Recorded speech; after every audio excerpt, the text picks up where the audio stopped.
तो आज हम करने वाले हैं द ग्लिम्पसेस ऑफ इंडिया का पार्ट 2। वैसे मेनली इस चैप्टर के 3 पार्ट है, पहला पार्ट हमने कर दिया है। अब आज हम करने वाले हैं पार्ट 2 जिसका नाम है कुर्ग। अब देखो, कुर्ग किसी जानवर का नाम नहीं है, कुर्ग एक जगह का नाम है जो कि यार कर्नाटका में एक छोटी सी डिस्ट्रिक्ट है।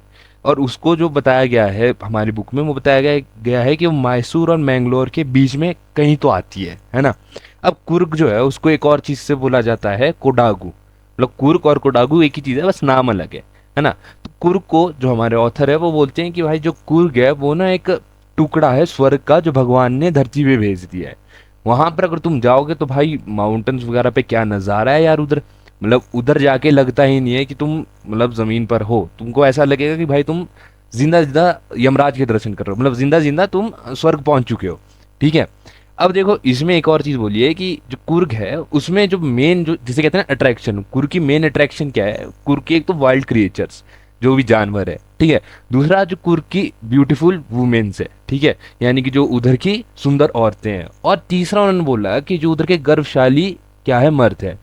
कुर्ग को का एक और चीज जो हम जानेंगे वो ये है कि जो ऑथर है वो बोलता है कि कुर्ग जो है वो मेनली किस चीज के लिए फेमस है। कुर्ग जो है वो मेनली फेमस है उसके एवरग्रीन फॉरेस्ट, कॉफी और मसालों के लिए। अब एवरग्रीन फॉरेस्ट तुम्हारे को पता ही होंगे कि भाई evergreen forest in the sense कि भाई कभी उधर ऐसा नहीं होगा कि कोई भी पेड़ तुम्हारे को खाली दिख जाए। उधर पेड़ों पर हमेशा पत्ते तुम्हारे को नजर आते ही रहेंगे।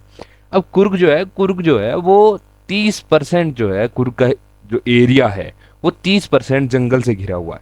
अब क्योंकि देखो यार 30% जंगल से है, ऊपर से जंगल भी एवरग्रीन फॉरेस्ट है, यानी कि अगर बारिश हो रही है तो भाई बहुत खतरनाक बारिश होगी।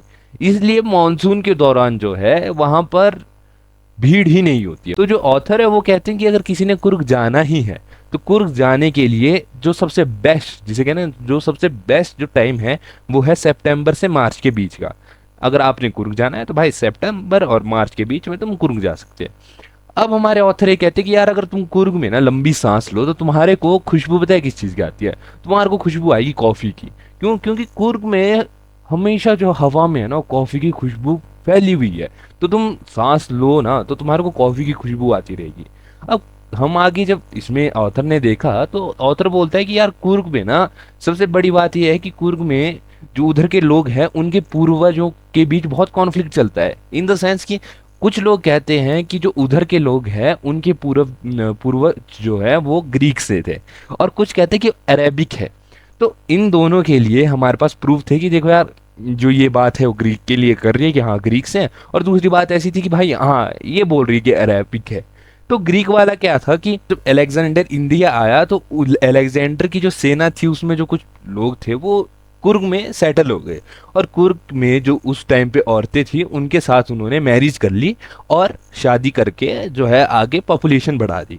अब पॉपुलेशन बढ़ा तो दी, साथ में एक और चीज थी कि जो कुर्ग है उसका जो कल्चर है वो इंडिया के कल्चर से काफी हद तक अलग अलग है, या ये बोलो कि वो हिंदू कल्चर से ही अलग है। तो ये चीज जो थी, ये चीज ये बता रही थी कि जो कुर्ग है वो ग्रीक से है, यानी कि उधर के जो पूर्वज थे वो ग्रीक से आए हुए थे। दूसरी बात ये थी कि जो अरेबिक के लिए बात थी वो ये थी कि जो कुर्ग के लोग हैं वो ने एक बड़ा सा काला सा क्या कहते हैं कोट पहनते थे, और उस काले से कोट के नीचे एक बेल्ट पहनते थे, चौड़ी सी वेस्ट बेल्ट पहनते थे, है ना, जिसको बोला जाता था कुपिया। मतलब जो पूरा ड्रेस है ना उस ड्रेस को, पूरी ड्रेस को बोला जाता है कुपिया। अब ये जो पूरी ड्रेस है ये मेनली अरेबिक लोग ही पहनते हैं, तो इस चीज से बोला गया कि भाई यार जो कुर्ग के लोग हैं वो अरेबिक थे। लेकिन देखो यार दो बातें, अब बातें हैं कोई बात नहीं। अब नेक्स्ट जो था हमारे, एक और चीज अगर मैं बताऊं तो वहाँ के जो लोग हैं उनको कुर्गी और क्या बोला जाता है, कोडागू बोला जाता है। जैसे जैसे भाई बिहारी के लोग को बिहारी बोला जाता है, ठीक है, हमारे हिमाचल के लोगों को हिमाचली बोला जाता है, वैसे कुर्ग के लोगों को कुर्गी और कोडागू बोला जाता था। अब जो कुर्ग के लोग हैं ना मेहमानबाजी में, मतलब जिसे कहते हैं ना, मेहमान की मतलब खातिरदारी करने में बहुत तगड़े आदमी थे। यानी कि भाई कोई भी मेहमान है वह खातिरदारी तो होगी ही होगी। साथ में उधर के जो लोग हैं उनको ना एक चीज का शौक ये था कि वो जो है कहानियां सुनाते थे, ब्रेवरी की कहानियां अपने बेटों की, या फिर अपने जो भी जिसे कहते हैं ना बाप दादाओं की कहानियां सुनाते थे ब्रेवरी की। कोई भी आता तो उन्हें ब्रेवरी की कहानी जो है वो लोग सुनाते थे। कोई भी मेहमान आ गया, क्यों? क्योंकि मेहमानबाजी में तो वैसे भी भाई अव्वल दर्जे के लोग थे। अब कुर्ग की जो रेजिमेंट है, जो हमारे इंडियन आर्मी में कुर्ग रेजिमेंट है ना, उसको बोला जाता है मोस्ट डेकोरेटेड रेजिमेंट। क्यों? क्योंकि देखो यार, उस रेजिमेंट ने अभी तक सबसे ज्यादा मेडल्स अटेन किए हुए थे। और दूसरी बात ये कि जो इंडियन आर्मी का फर्स्ट चीफ थे ना, उनका नाम क्या था? जनरल करियप्पा, जो कि खुद एक कुर्गी थे। कुर्गी इन द सेंस जो कुर्ग में, मतलब कुर्ग के स्थायी आदमी थे, यानी कि जो बिलोंग करते थे कुर्ग से।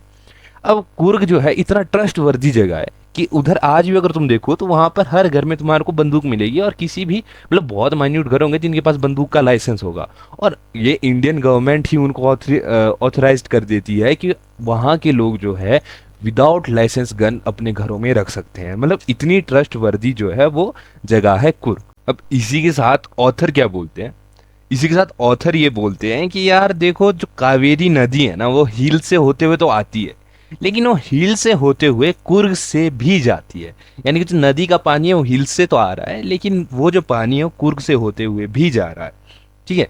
तो वहां पर क्या है, जो कुर्ग एरिया, वहां पर एक मछली भी मिलती है जिसको बोला जाता है महासीर मछली, जो भाई वहां पर काफी हद तक पाई जाती है, मतलब बहुत ज्यादा, जिसे कहते हैं ना क्वांटिटी में, उधर पाई जाती है। इसी के साथ जो हमारे ऑथर है वो ये चीज भी बोलते हैं कि मतलब उधर की जो भी एनिमल्स, वाइल्ड क्रिएचर्स हैं, उनको भी डिफाइन करते हुए बोलते हैं कि देखो यार, उधर ना किंग फिशर्स जो है हमारे को दिख जाते हैं शिकार करते हुए। वहां पर बंदर जो गिलहरी वगैरह है वो पेड़ से सेब तोड़ रहे हैं, खा रहे हैं, और आधा सेब खा के वो पानी में फेंक रहे हैं, और जो पानी में जो वेव्स बन रहे हैं ना, उनको देख करके वो मजा ले रहे हैं। और वहां पर जो एलिफेंट्स वगैरह है वो भी बहुत सारे, मतलब ठीक है, बढ़िया, एकदम वाइल्ड क्रिएचर वाला सीन बहुत अच्छा है।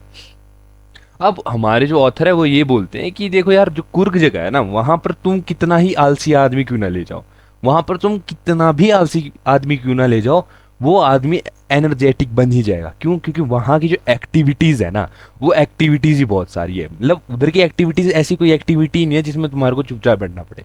लाइक उधर एक्टिविटीज क्या है, एक तो पहाड़ चढ़ना हो गया, राफ्टिंग हो गई, है ना, और बहुत सारी ऐसी एक्टिविटीज है, जैसे हील्स पर साइकिल चलाना।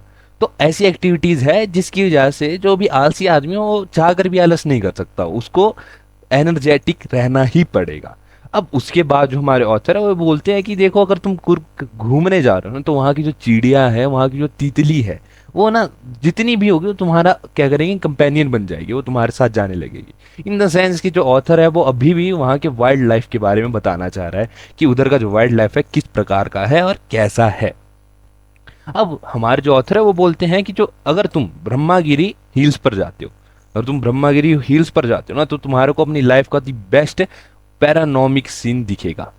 वहां पर अगर तुम जाते हो तो वहां पर तुम्हारे को लगेगा भाई कहाँ पर आ चुके हैं, मतलब तुम्हारे को खुली वादियां, यहाँ तक कि वहां से तुम्हारे को कुर्ग तक दिख जाएगा। और वहीं से अगर तुम जो ब्रह्मागिरी हिल्स है उधर से थोड़ा सा आगे पैदल चलो, वहां पर तुम्हारे को एक रोप ब्रिज मिलेगा, जहां पर तुम्हारे को निसागर धाम मिल जाएगा।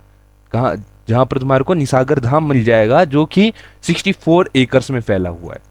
अब वहां पर तुम्हारे को ना बायलाकुप्पे, बायलाकुप्पे एक ऐसी जगह है जो इंडिया की लार्जेस्ट तिब्बतियन सेटलमेंट को होल्ड करती है। यानी कि उस जगह पे इंडिया की लार्जेस्ट तिब्बतियन सेटलमेंट है, यानी कि बुद्धिस्ट सेटलमेंट है।